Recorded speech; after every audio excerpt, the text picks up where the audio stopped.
everybody, this is Tracy here with another edition of A View from Tracy's Point, and we are here to recap Real Housewives of Atlanta Season 10, Episode 11, which was titled Tea is of the Essence.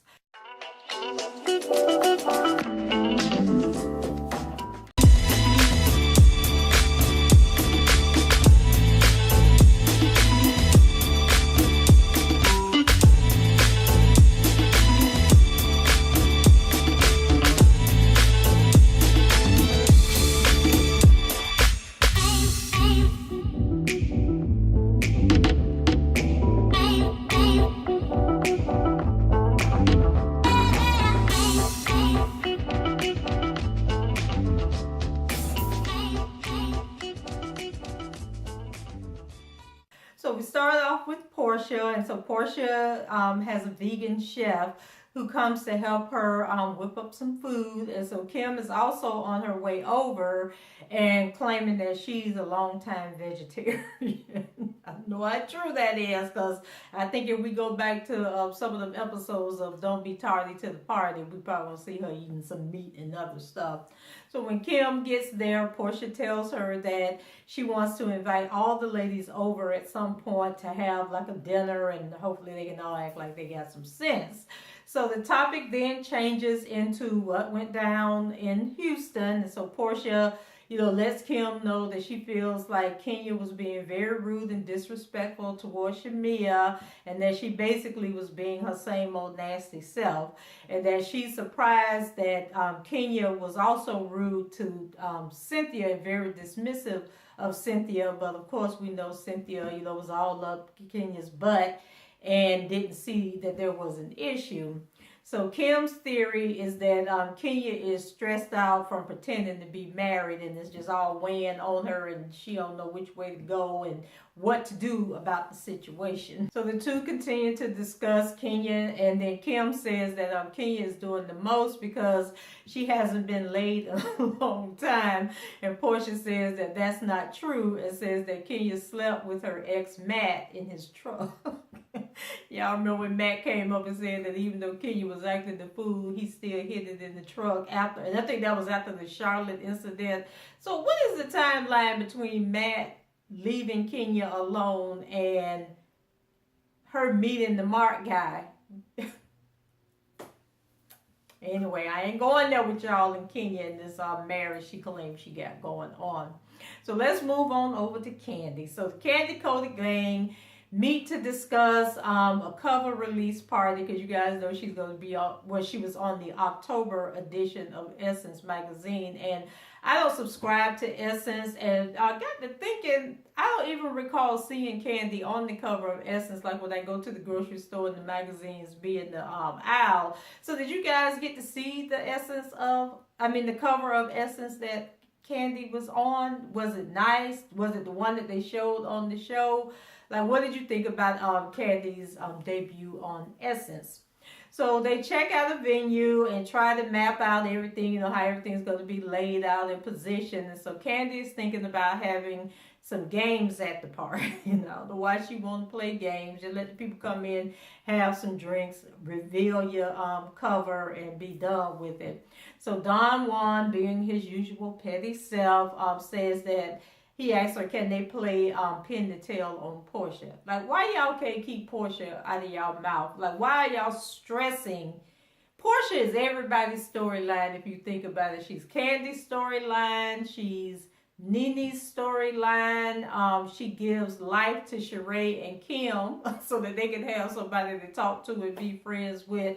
But Don Juan, and I blame Kandi, because I'm thinking that Kandi's staff is a reflection of her, and they messy because she low-key messy. Then Kandi says that she wants Porsha to be invited to the party, and Don Juan, of course, doesn't want Porsha to be there, but Kandi says that she wants to show off her success, and she wants Porsha to see what winning looks like. But evidently, Kandi don't pay attention to Porsha, because Porsha seems to stay winning in her life. May not be what you call winning, but Porsha seems to be doing okay on her own.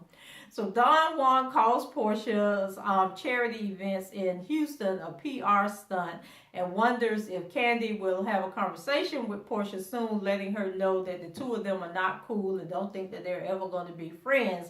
Don Juan, how about you mind your own business? Like, seriously, what difference does it make to you if Porsha and Kandi ever be friends again? And then Carmen, who was there and supposed to be out there selling real estate, but for some reason she ended up playing in the party too. So she chimes in to give her little 2 cents and saying that inviting Porsha to the party, will make her think that she and Kandi are cool again, and that it's hugging territory, that they can be all, buddy again. And like with Don Juan, Carmen, why are you worried about it? So Kandi says that Don Juan is the one inviting Porsha, and it should be obvious that they still aren't cool. And I'm thinking, Kandi, grow up. Like, you are giving too much energy to this whole Porsha thing, and then you making us exert energy into it. And it's just like really getting old, and it is not making you look good. You may think that it's making you look like a boss, but it's really making you look like a fool, a very childish fool. Then we go over to Cynthia. So Cynthia and Will are going to have dinner at her house, and it's Will's first time visiting. And she, is concerned that it's too soon to be inviting him over. And Cynthia, you are just giving this whole thing too much thought. But Mel, tells her that everything will be fine. Just be yourself and let love happen. So when Will arrives, he gives her some chocolate covered strawberries and jokes that hopefully they'll be using them later on that night. But Cynthia thinks that it's a little too soon for that, Will. You ain't about to get the Nikki that quick. So Cynthia says that, the two of them should talk about dating, other people. And Will says that he doesn't have a boo right now, and that he likes dating Cynthia. And Cynthia says that she feels the same way. But then in her confessional, she says that she just wants to make sure that her and Will are on the same page, which makes sense. And so they go outside and talk, and she tells Will that her friends are telling her, to take things slow, that they don't think he's sincere or whatever. And she shares that she really likes him, but she's afraid to get exclusive because she didn't really get a chance to, get her date on, to get her dating swerve on, and to get out there and test the waters and try different people, because once she met him, I think she stopped exploring dating anybody else. But then she also lets Will know that she's on the dating site. So I'm like, Cynthia, make up your mind. Either you want to be serious with the man or you don't want to be serious with the man. So Will tells her, to get it all out of her system because he doesn't want for her to get hurt again. And, he's going to be patient and he's going to wait. So then in another confessional, Cynthia says that she wanted to at least date around for a year, and Will may just have to wait. And I said, well, girl, if he going to wait, then let him wait. At least you'll know he's serious about you if he waits a year while you out there seeing other men. But don't get upset if he decides that he's going to see other women at the same time, because you sound like you might be the insecure type, and that don't feel that what's good for the goose is good for the gander as well. Miss Nene. So Nene, we finally get to meet Eva Marcille. They had been saying that she was going to join the cast of Real Housewives of Atlanta. So, we halfway through the season, and here she is. So Eva makes her entrance through her and Nene supposedly reconnecting and having lunch together. And we know that this ain't going to be a good look, because Nene only wants you if it's going to benefit her. And we find out later how it benefits her. So Eva tells Nene that she has a new boyfriend, and his name is Michael Sterling, and he's running for mayor in Atlanta. And we all know that that didn't work out too well. And so at first, when I heard that Eva was joining the show, I thought that that would really be a bad move if she's dating a politician, because especially joining the Real Housewives of Atlanta, I think the serious voters of Atlanta probably wouldn't take too kindly to that, and would think that he wasn't giving his full attention to running the city of Atlanta if he dealing with the shenanigans going on the Real Housewives of Atlanta. And that just had the opportunity, the chance for so much scandal to take place with her being on the show. So Nene lets lets us know that she met Eva years ago through her glam squad. And then the two of them, as they're going through their little lunch date, Nene's basically filling her in on all the other women. And then she decides to invite Eva to Kandi's cover party with her. Now, is this a case where you invite somebody and give them a +1, but then they make it a +2, +3, +4, +5? Because how do you invite somebody to a party that you have been invited to and you already bringing your husband with you, and she gonna leave Greg at home? So of course, Eva accepts the invitation. She wants to get her in, and then plus her accepting the invitation was a necessity to get her as part of the show. Over with Kenya, it's Mark's birthday, or Mark's birthday is coming up, and so she gets with her cousin, and two of them go gift shopping, and I guess she couldn't go with Cynthia since she'd have been rude and nasty to Cynthia while they was over there in Houston. So in her confessional, Kenya says that marriage makes her no longer want to deal with the petty bullshit, and that now she prefers to do things with her time that's outside of the ladies. So I'm like, well, you was the most petty person in the whole group, so maybe the group will get better if you go away. So she's still feeling some type of way about what went down in Houston, and of course she doesn't think that she was the problem with Houston, that everything was going fine in Houston until she showed up. So they check out some gym equipment and talk about how both she and Mark, have to get adjusted to living in each other's cities. And she says that Mark wants her to move to New York, and that she doesn't think he wants to come to Atlanta because, he's a native New Yorker and that's where he's most comfortable. But since she wants to have a baby in the very near future, she feels that Atlanta is what's best for them as a couple, and it'll be the best place for them. Now, I don't know how she came up with that decision, but that's what she says. And so I guess if the man don't want to move there, then what's she gonna do? And Kenya also says that she's so busy being a wife and taking care of her husband, as well as running her businesses. I'm just like, okay, Kenya, whatever. It's the night of the party, and Kandi is happy that everything came together. And then Porsha arrives, but she gets annoyed by the Kandi Koated gang, including Kandi. And, they take time to speak to Shamia, but then just totally ignore Porsha, childish, immature. You invited the person there, but then you're going to be rude to him. So Porsha says that, she's not really surprised that Camry and Julio Don Juan aren't warm with her, but she's come to expect it from Kandi's minions. And so Cynthia and Will arrive together, and Porsha greets both of them when they get there. And in her confessional, Porsha says that she doesn't care what is said about Will because he is, quote unquote, an upgrade from Papa Smurf.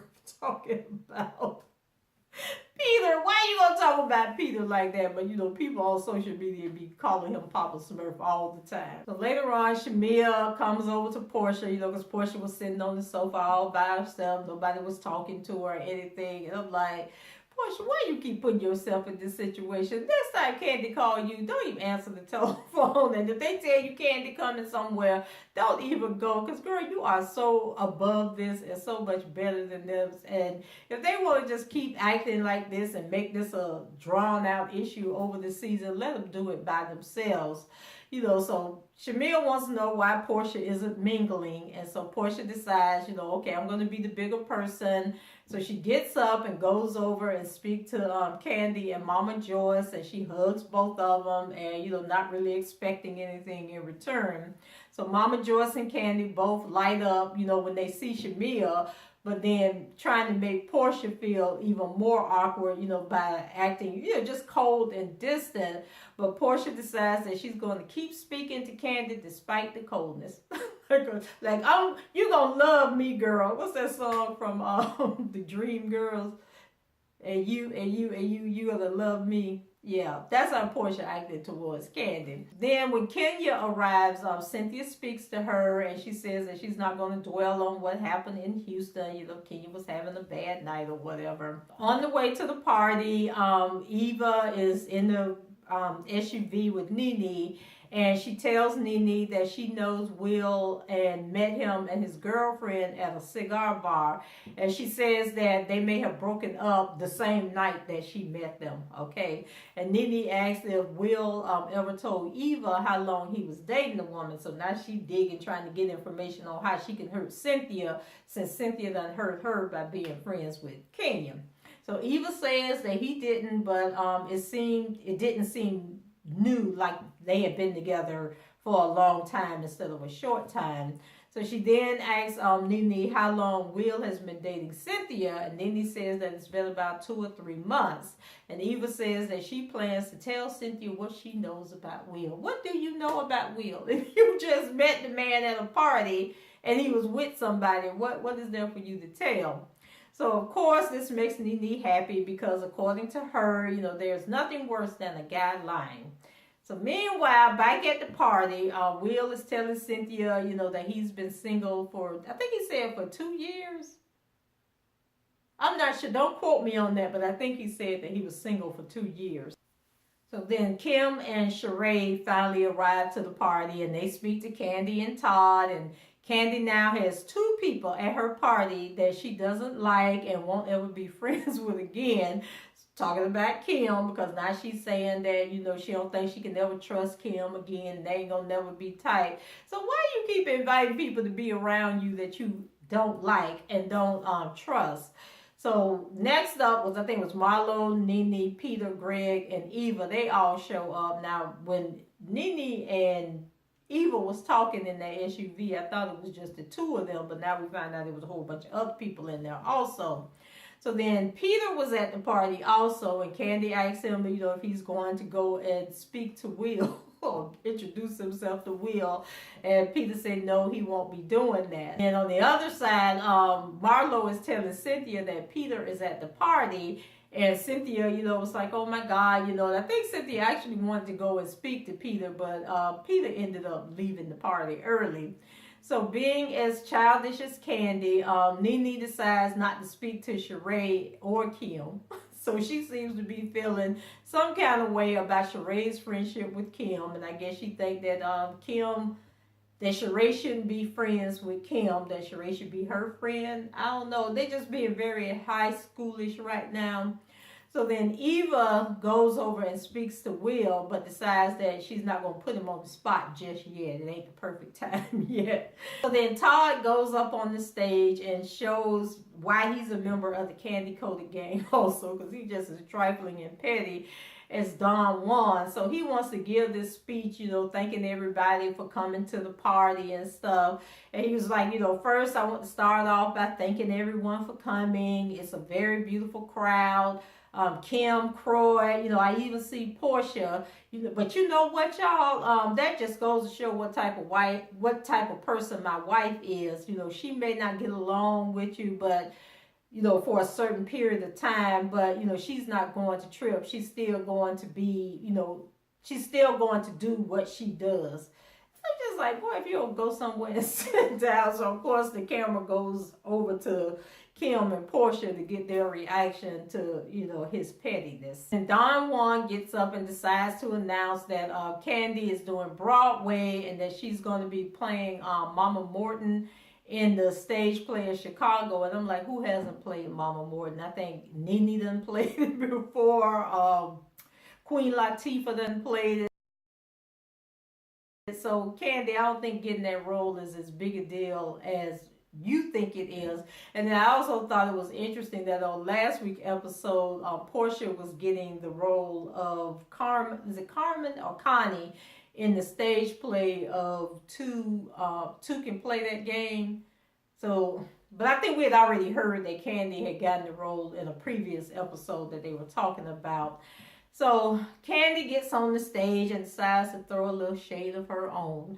So to those of you who have taken, me to places I didn't want to go, I still appreciate you because you have helped me to elevate higher. So thanks. Y'all all just go away. Just please go away. So Todd makes his way over to Peter, and they talking outside, before Peter leaves, because, he didn't want to be there seeing Cynthia happy with Will. And so he tells Todd that he isn't mad about Will being there, but Todd assures him that he had no idea that Will was coming, so don't be mad at me, bro. I didn't break the bro code by having this guy come. But he should have known when they invited Cynthia that she was going to bring the man with her, especially if they told him, they didn't invite them as a group. They invited them individually. So then Nene pulls the ladies to the side and tells them that Eva got the tea on Will and that Will has a girlfriend. So Kandi, she ain't surprised at all because she done tried to warn Cynthia about Will and that he was nothing but an opportunist. So Eva says that she met the girlfriend 4 days before the world knew that he was dating Cynthia. Okay. So then Kenya says that she thinks Cynthia should know this. So she goes and she pulls Cynthia to the side to let her know, hey, this is what the girls are talking about. Get yourself ready because they're going to confront Will. It's about to be some mess that's going to go down. And I'm just like, Cynthia, you probably should have got your man at that point and walked on out the door. So the rest of the ladies, they come outside to chat about the situation like it's some big conspiracy theory. And Cynthia says that she completely receives it. And she doesn't want to be made a fool of in front of everyone else. And when Will comes out to see what's going on, Kenya tells him that Eva, what Eva told him and what they is about to do, that they're going to confront him in front of Cynthia. So he denies that it's true, that he doesn't have a girlfriend. He says that he's a single man and he was not dating the woman that Eva saw him with 2 months ago. So, seems like they got the dates and times all mixed up because... Or maybe they just throwing these dates and times out there to make it seem like a bigger issue than what it really is. So Cynthia says that she doesn't want to date him if he has a girlfriend, but Will is like, I don't have no girlfriend, let's get to the bottom of this. And then I think he called Eva over. So Eva comes over and says to Will and Cynthia, that she met him the first time and he had a girlfriend at a campaigning event, for her fiance Michael. And Will and Eva, get into a tit for tat, going back and forth. And he says that he doesn't understand why Eva would come in spreading gossip when the two of them only met that one night. And Eva admits that she doesn't know Will and adds that it was him that put on Instagram that he knew her and Michael, which is not true. And so then she decides that she's going to pull out the receipts of the Instagram posting. And I'm just like, what does the Instagram post have to do with you claiming that the man got a girlfriend? Like, y'all just being messy. So Will says that he was with the other woman at the fundraiser, but he is no longer dating her. And then Cynthia brings up the fact that Eva said Will told her that the woman he was with is great with his child. And Will says that he never brought the woman around his child.